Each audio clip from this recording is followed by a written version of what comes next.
අයිබෝන් යාළුවනේ SL Government Jobs YouTube නාලිකාවට ඔබව සාදරයෙන් පිළිගන්නවා. ඔබ දන්නවා රජයේ රැකියාවක් ලබා ගන්නවා කියන්නේ අද කාලේ ලොකු අභියෝගයක්. ඒ අභියෝගයේ පළමු පියවර තමයි තරඟ විභාග කියන්නේ. ඔබ කොතරම් මහන්සි වෙලා පාඩම් කළත් විභාග ශාලාවේදී ක්‍රියාත්මක වන රජයේ නීති රීති පිළිබඳව අවබෝධයක් නැති වුණොත් ඔබගේ මුළු උත්සාහයම අපත යන්න පුළුවන්. අද අපි මේ වීඩියෝ එකෙන් කතා කරන්නේ ශ්‍රී ලංකා විභාග දෙපාර්තමේන්තුව සහ රජයේ විභාග පවත්වන ආයතන විසින් පනවා ඇති දැඩි නීති රීති සහ උපදෙස් ගැනයි. ඔබේ වටිනා කාලය යොමු කරලා මේ වීඩියෝ එක ඉවර වෙනකම් බලන්න. මොකද මේ එක කරුණක් හරි ඔබ අතින් මග හැරුණොත් ඔබට වසර ගණනාවකට විභාග තහනමක් වුණත් පනවන්න රජයට අයිතියක් තියෙනවා. එහෙනම් අපි යමු වීඩියෝ එකට.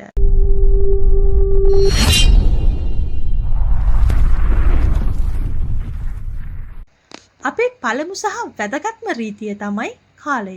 ඕනෑම රජයේ විභාගයකදී ප්‍රශ්න පත්‍රයක් බෙදා දීලා පැය භාගයක් ගත වුණාට පස්සේ මොනම හේතුවක් නිසාවත් ඔබව විභාග ශාලාවට ඇතුළත් කරගන්නේ නැහැ.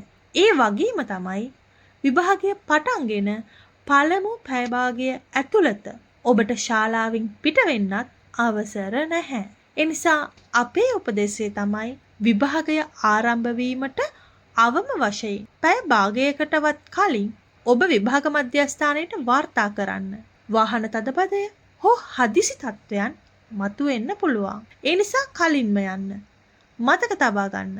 ඔබ විනාඩි 31ක් ප්‍රමාද වුණත් ඔබේ වෘත්තීය සිහිනය එතනින්ම අවසන් වෙන්න පුළුවන්. දෙවනුව අපි බලමු ලිපි ද්‍රව්‍ය ගැන.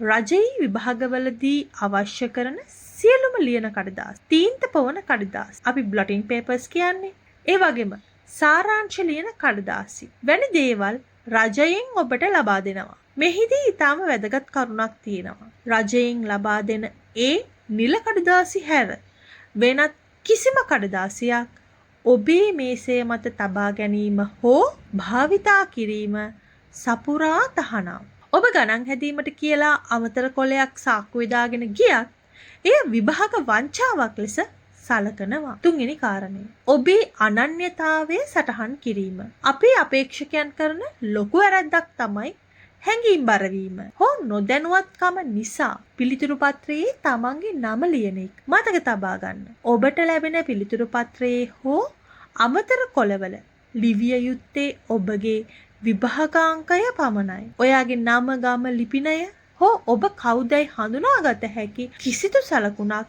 එහි තැබීමෙන් වළකින්න. පිළිතුරු පත්‍රයේ රහස්‍යභාවය රැකීම විභාග දෙපාර්තමේන්තුවේ ප්‍රධාන නීතියක් නිසා එවැනි දෑ ලිවීමෙන් ඔබේ පිළිතුරු පත්‍රය අවලංගු වීමට පවා ඉඩ තිබෙනවා. හතරවෙනි කාරණය. ඔබ රැගෙන යා යුතු උපකරණ. විභාගයට යද්දී ඔබ රැගෙන යා යුතු දේ ගැනත් සැලකිලිමත් වෙන්න.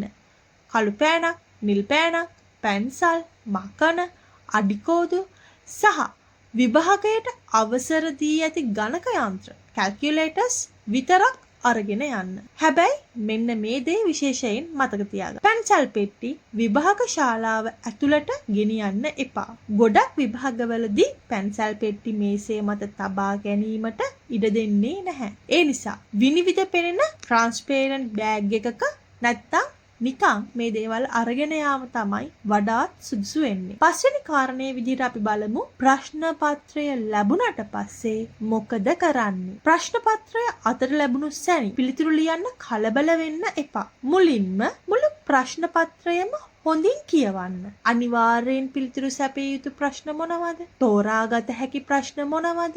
වැඩිම ලකුණු ලැබෙන්නේ මොන වගේ කොටස් වලටද? මේ ගැන හොඳ අවබෝධයක් නැතුව ලියන්න ආරම්භ කළොත් අන්තිම මොහොතේදී අයියෝ මම මේ ප්‍රශ්නේ තෝරගත්තා නම් මීට වඩා ලකුණු ගන්න තිබ්බා කියලා පසුතැවෙන්න තමයි වෙන්නේ. ඒ පාඩුව වෙන්නේ ඔබටමයි. ඊළඟට අපි කතා කරමු විභාග ශාලාවේ පවත්වා ගන්න ඕන විනය ගැන. විභාගය අතර තුර කිසිම කෙනෙක් සමග කතා කිරීම, සංඥා මගින් අදහස් හුවමාරු කිරීම හෝ ප්‍රශ්න පත්‍ර හුවමාරු කර ගැනීම සපුරා තහනම්. ඔබට අමතර කොලයක් අවශ්‍ය වුණොත් නැත්නම් යම් ගැටලුවක් මතු වුණොත් කරන්න ඕන එකම දේ අත ඉහළට එසවීම පමණයි. ඔබට ශාලාධිපතිවරුන් හෝ සහකාර මහත්වරුන් සමගවත් අනවශ්‍ය ලෙස කතා කරන්න බෑ. ඔවුන් ළඟට පැමිණි විට ඉතා කෙටියෙන් ඔබේ අවශ්‍යතාවය පවසන්න.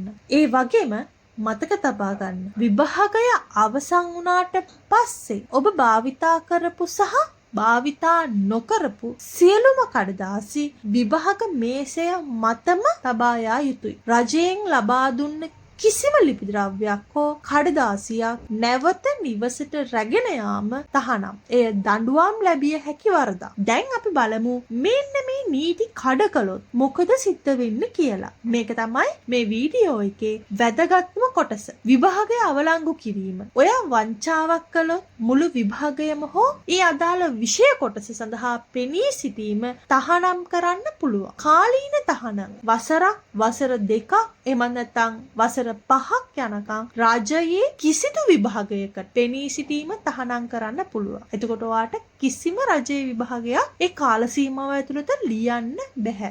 ජීවිතාන්තය දක්වා තහනම් කරන්න පුළුවන්. වරදේ බරපතලකම අනුව මුළු ජීවිත කාලයටම වුණත් රජයේ විභාග තහනම් කරන්න බලධාරීන්ට හැකියාව තියෙනවා. ඒ වගේම පොලිස් අත්අඩංගුවට පවා පත් වෙන්න පුළුවන්. විභාග වංචාවන් දණ්ඩ නීති සංග්‍රහය යටතේ වරදක්. ඒ නිසා විභාග ශාලාව තුල ඔබේ හැසිරීම අනුව ශාලාධිපතිට පුළුවන් ඔබව පොලිසියට පවා බාර දෙන්න. හිතන්න, එක පෑනක් හෝ කොලයක් නිසා ඔබේ මුළු අනාගතයම අඳුරු කරගන්නවද කියලා. ඉතින් යාළුවනේ මේ කරුණ ගැන හොඳින් හිතන්න.